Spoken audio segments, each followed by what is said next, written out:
The eastern Göktürk Khaganate had been significantly influenced by the Chinese until the era of Göktürk Khagan, almost becoming a de facto colony. Rulers had married Chinese princesses, who in turn brought numerous spies along. Göktürk Khagan was aware of these treacherous plans, leading him to limit relations with China. The implemented policies resulted in the state experiencing its most brilliant period compared to previous eras.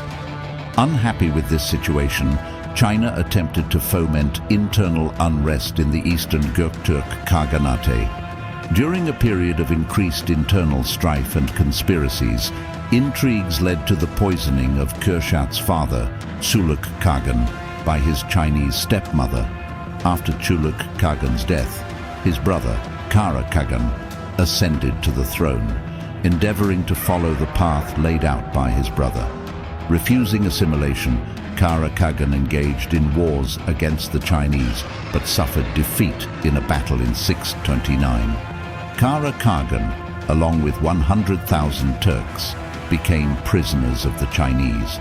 Forced to carry out assigned tasks, the captive Turks were subject to Chinese attempts at assimilation.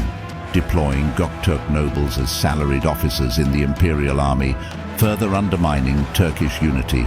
Kürşat was among these officers.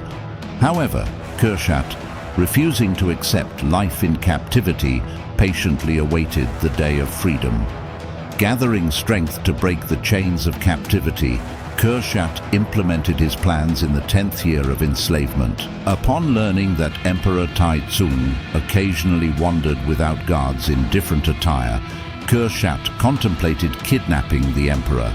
The plan involved taking the emperor to Ertuğrul and demanding the release of Turkish captives from the Chinese in return. Kürşat formed a revolutionary group of 40 individuals to execute the plan, and emphasized that if the uprising succeeded, he would not become the Khagan himself, emphasizing that the plan was not for his personal gain.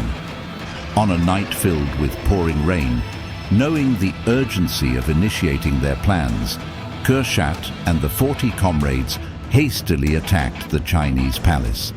Engaging in a valiant battle against hundreds of Chinese soldiers, our heroes sustained losses, dwindling to a mere 10 individuals. Consequently, they left the palace, riding swiftly toward Ertuğrul, reaching the Vey River. Due to the heavy rain, the bridges over the Vey River were submerged. Realizing they couldn't cross, Kürşat chose to turn back, informing his comrades that they would continue fighting. Engaging once again with thousands of soldiers, our brave warriors fell one by one, martyrs for their cause. Kürşat had died, but he hadn't been defeated. The uprising led by Kürşat and the 40 comrades struck terror into Emperor Taizong. Fearing the continuation of the rebellion, the emperor released the Turkish captives, sending them back to their homelands. Yes, Kürşat might have physically departed, but he ensured the success of the cause he sacrificed his life for.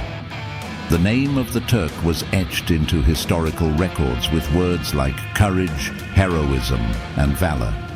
They demonstrated that no nation could enslave this people, proving they would choose death over living without freedom.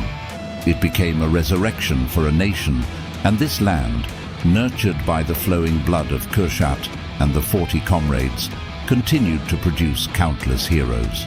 We have no doubt that many more will come.